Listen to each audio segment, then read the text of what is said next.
70년을 살아오며 단 한 번의 여행도 허락하지 않았던 삶이었다. 수선집 앞에 앉아 바늘 귀에 실을 꿰며 보낸 세월들, 그 모든 시간이 오직 하나의 목표를 향해 흘러갔다. 아들 하나만을 바라보며 살았다. 새벽 4시면 어김없이 일어나 아침을 차려주고 밤 12시가 넘어서야 수선일을 마쳤다. 손끝이 바늘에 찔려 피가 나도 허리가 아파 신음이 새어나와도 멈추지 않았다. 아들의 학용품비, 학원비, 대학 등록금. 모든 것이 내 피와 땀으로 만들어진 돈이었다. 다른 집 아이들이 브랜드 옷을 입고 다닐 때도 친구들과 놀러 다닐 때도 우리 아들만큼은 부족함 없이 키우고 싶었다. 내 옷은 몇 년째 같은 것을 기워 입어도 아들만큼은 깨끗하고 단정하게 입혀보냈다. 그것이 어미의 도리라고, 그것이 사랑이라고 믿었다. 마침내 아들이 장가를 들었다. 며느리는 참 선해 보였다. 처음 인사를 나누던 날 그 아이의 미소가 얼마나 따뜻했던지. 어머님 잘 부탁드려요라며 깍듯이 인사하던 모습에 가슴이 뭉클했다.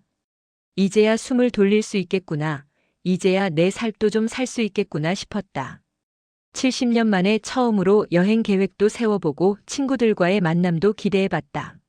하지만 그것은 달콤한 착각이었다. 악녀의 등장. 결혼 후 불과 한 달 며느리의 진짜 얼굴이 드러나기 시작했다. 처음엔 미묘했다. 내가 정성스럽게 만든 음식을 입맛에 안 맞는다며 남기고 시어머니의 말에 건성으로 대답하기 시작했다. 어머님, 이제 우리끼리 살고 싶어요. 결혼 2달째 며느리가 던진 폭탄 선언이었다.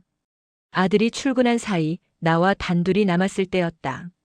그 차갑고 매서운 어투에 등골이 서늘해졌다. 뭐라고? 70년이면 충분히 사셨잖아요. 이제 우리도 우리 인생 살게 해주세요. 그 순간 깨달았다. 이 여자는 처음부터 계획하고 있었다는 것을. 선량한 며느리 행세는 모두 연기였다는 것을. 하지만 더 충격적인 건 아들의 반응이었다. 퇴근 후 이 이야기를 꺼내자 아들은 며느리 편을 들었다. 엄마, 우리도 이제 독립할 때가 되지 않았어요? 신혼인데. 70년 동안 나만 바라보고 살았던 아들이 결혼 2달 만에 완전히 달라져 있었다. 그날 밤부터 며느리의 진짜 모습이 본격적으로 드러났다. 아들 앞에서는 여전히 착한 며느리 연기를 하면서 나와 둘이 있을 때만 악마 같은 본색을 보였다. 악녀의 계략. 어머니, 솔직히 말씀드릴게요. 저희한테 더 이상 기대하지 마세요. 며느리의 선전포고였다. 아들이 출장을 간 사이 나를 찾아와서는 대놓고 본색을 드러낸 것이다. 내가 뭘 기대했다고 그래? 70년 동안 아들한테 매달려 사셨으니까 앞으로도 그럴 거라고 생각하시겠지만 저는 그런 시어머니는 원하지 않아요. 그 차가운 눈빛에서 소름이 돋았다. 이 여자는 단순히 시어머니를 싫어하는 게 아니었다. 나를 완전히 제거하려고 하고 있었다. 그리고 앞으로 저희 집에 함부로 오지 마세요. 미리 전화해서 허락받고 오세요. 내가 70년 동안 살아온 집에서 내가 키운 아들에게 찾아가는 것도 허락을 받으라는 것이었다. 하지만 진짜 지옥은 그 다음부터 시작되었다. 며느리는 체계적으로 나를 아들에게서 격리시키기 시작했다. 먼저 거짓말이었다. 내가 아들에게 전해달라고 부탁한 말들을 왜곡해서 전달하거나 아예 전달하지 않았다. 아들이 나를 걱정해서 안부를 묻겠다고 하면 어머니는 괜찮다고 하시던데요 라며 막아섰다. 명절 때는 더 노골적이었다. 친정에서만 지내겠다고 선언했고 내가 정성스럽게 준비한 차례상은 거들떠보지도 않았다. 심지어 시어머니 음식은 위생이 안 좋다며 아들 앞에서 대놓고 폄하했다. 결정적인 배신. 가장 충격적인 사건은 내가 급성 폐렴으로 쓰러졌을 때였다. 혼자 살던 내가 사흘 동안 끙끙 앓다가 의식을 잃고 쓰러진 것이다.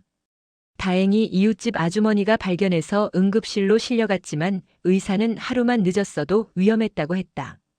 그런데 아들은 병원에 나타나지 않았다.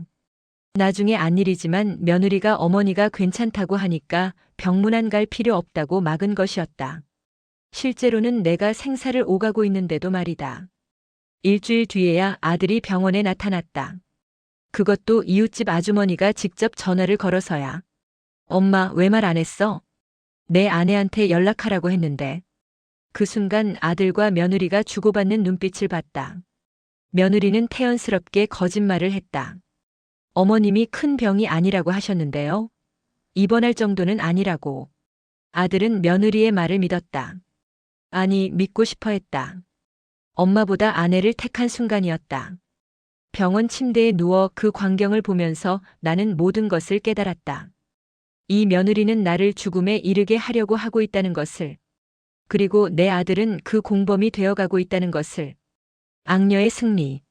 퇴원 후 상황은 더욱 악화되었다.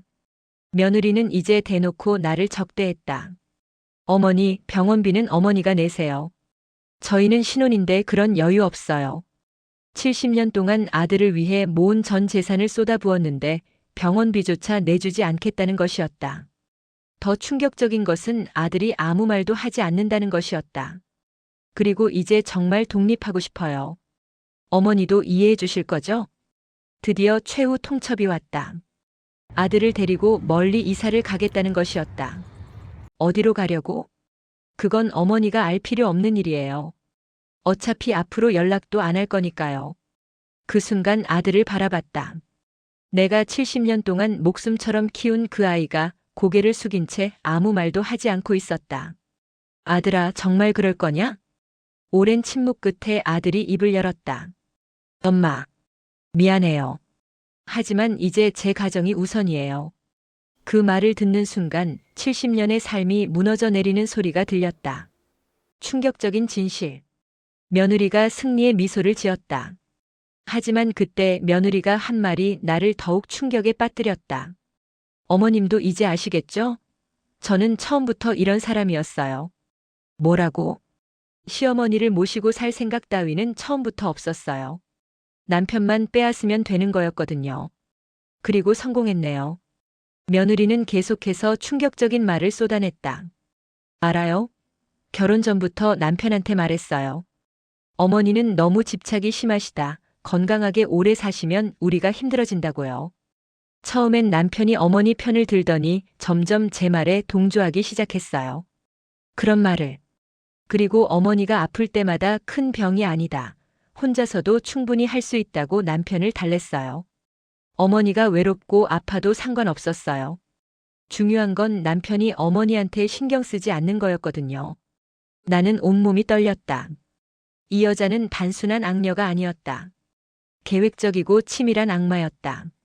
재미있는 건 남편이 점점 제 말을 믿기 시작했다는 거예요.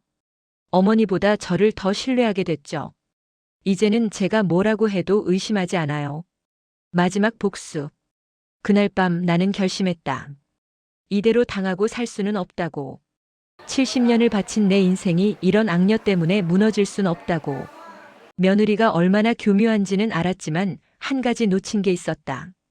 나는 70년을 살아온 인생 선배였다는 것을. 그리고 잃을 게 없는 사람만큼 무서운 것은 없다는 것을. 다음 날 나는 행동에 나섰다. 우선 며느리의 과거를 조사하기 시작했다. 이웃집 아주머니들의 네트워크는 생각보다 강했다.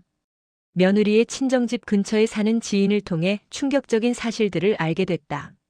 며느리는 이미 2번의 연애에서 같은 방식으로 남자의 가족들을 해체시킨 전과가 있었다.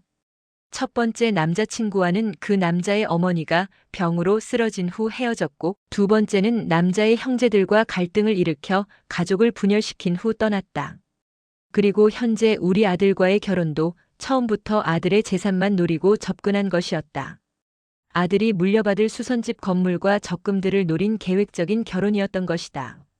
이 모든 증거를 모아서 나는 아들에게 마지막으로 진실을 말했다. 하지만 이미 며느리의 마법에 걸린 아들은 나를 믿지 않았다. 엄마, 그만하세요. 왜 이렇게 아내를 미워하세요? 그 순간 나는 모든 것을 포기했다. 아들을 구하려는 노력도 그동안의 모정도 모두. 진짜 복수의 시작. 며느리가 계산하지 못한 것이 하나 있었다. 70년 동안 동네에서 신뢰를 쌓아온 내 네트워크였다. 나는 며느리의 모든 과거와 현재 행동을 정리해서 동네 사람들에게 알렸다. 아니, 알릴 필요도 없었다. 이미 모든 이웃들이 며느리의 행동을 다 지켜보고 있었던 것이다. 그 며느리가 시어머니한테 어떻게 하는지 다 봤어요. 병원에서조차 연락을 안 해준다는 게 말이 돼요? 70년을 키워준 어머니를 그렇게 대하다니. 동네 전체가 며느리를 향한 시선으로 가득 찼다. 그리고 그 시선들은 아들에게도 향했다. 어떻게 어머니를 그런 며느리한테 맡겨둬? 효도는커녕 어머니를 버리는 거 아니야? 아들의 직장에서도 소문이 퍼지기 시작했다. 70세 어머니를 버리고 아내만 편드는 불효자라는 소문이. 며느리는 처음엔 태연했다. 어차피 이사를 갈 예정이었으니까. 하지만 내 복수는 거기서 끝나지 않았다. 법적 대응. 나는 변호사를 찾았다. 70년 동안 아들을 위해 쌓아온 재산들, 그 모든 것에 대한 법적 보호 장치를 마련하기 시작했다. 먼저 수선집 건물의 명의를 아들에게 넘기려던 계획을 철회했다. 대신 사회복지단체에 기부하기로 유언장을 작성했다. 며느리가 노리던 재산을 한 푼도 가질 수 없게 만든 것이다.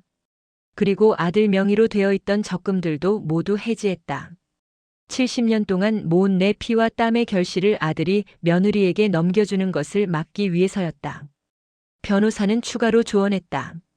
며느리의 행동이 학대에 해당할 수 있습니다. 의도적으로 의료 진료를 방해한 것도 포함해서요. 나는 고발장을 준비했다. 며느리의 모든 행동을 상세히 기록하고 증인들의 진술서도 받았다. 며느리가 모든 상황을 알게 된 건 아들의 적금이 해지되었다는 통보를 받고서였다.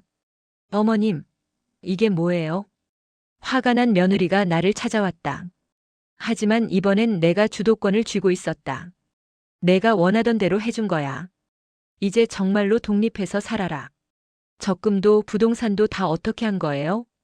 그건 내가 알 필요 없는 일이야. 어차피 앞으로 연락도 안 할 거라고 했잖아.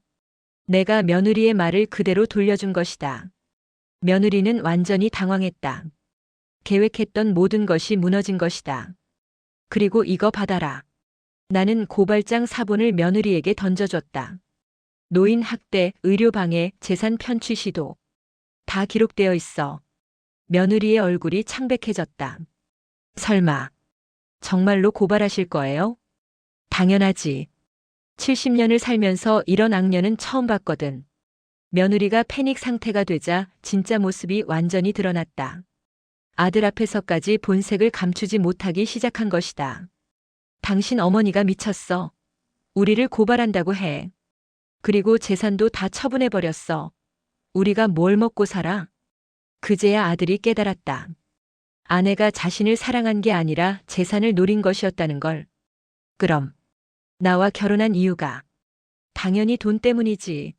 70년 동안 모은 재산을 우리가 물려받을 수 있다고 생각했으니까. 며느리는 이제 숨길 것도 없다는 듯 모든 걸 토해냈다. 처음부터 계획이었어. 시어머니를 떼어내고 재산을 가로채는 것. 그런데 그 늙은 여우가 더 한 수 위였네. 아들은 충격에 빠졌다. 지난 1년 동안 어머니를 배신하고 아내를 믿었던 자신의 모든 선택이 틀렸다는 것을 깨달은 것이다. 며느리는 결국 아들을 버리고 도망쳤다. 재산도 없고 법적 문제에 휘말릴 위험까지 있는 남자에게는 더 이상 관심이 없었던 것이다. 아들은 무너져서 나를 찾아왔다. 엄마, 미안해요. 정말 미안해요. 하지만 나는 더 이상 예전의 나가 아니었다. 미안하다고 다 해결되는 거 아니야. 엄마, 다시 함께 살면 안 될까요? 제가 잘못했어요. 70년이면 충분히 너한테 바쳤어. 이제는 내 인생을 살고 싶다. 나는 아들의 사과를 받아들이면서도 예전처럼 아들 중심으로 살지는 않기로 했다. 며느리의 악행 덕분에 나는 진정한 자유를 얻었다. 70년 동안 아들에게 묶여 살았던 내가 비로소 나 자신을 위해 살 수 있게 된 것이다.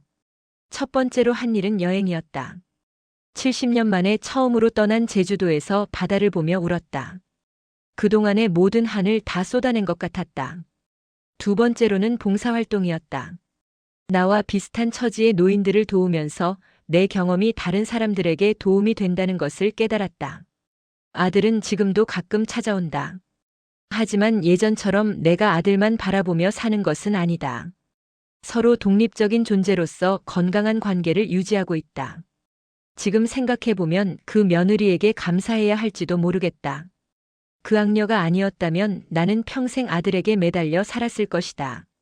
진정한 나 자신을 발견하지 못한 채로 말이다. 75세가 된 지금 나는 그 어느 때보다 행복하다. 매일 아침 눈을 뜨면 오늘은 뭘 할까 설렌다. 내 의지로 선택할 수 있는 하루하루가 소중하다. 며느리는 결국 자신의 악함으로 인해 모든 것을 잃었다. 남편도 재산도 명예도. 하지만 나는 그 덕분에 모든 것을 얻었다. 자유를, 존엄을, 그리고 진정한 행복을. 인생은 참으로 아이러니하다. 가장 큰 배신이 가장 큰 선물이 되기도 하는 것이다. 오늘도 창밖으로 햇살이 비춘다. 75년을 살면서 이렇게 아름다운 햇살인 줄 몰랐다. 악녀 덕분에 알게 된 이 자유로운 햇살에 감사하며 나는 오늘도 나만의 삶을 살아간다.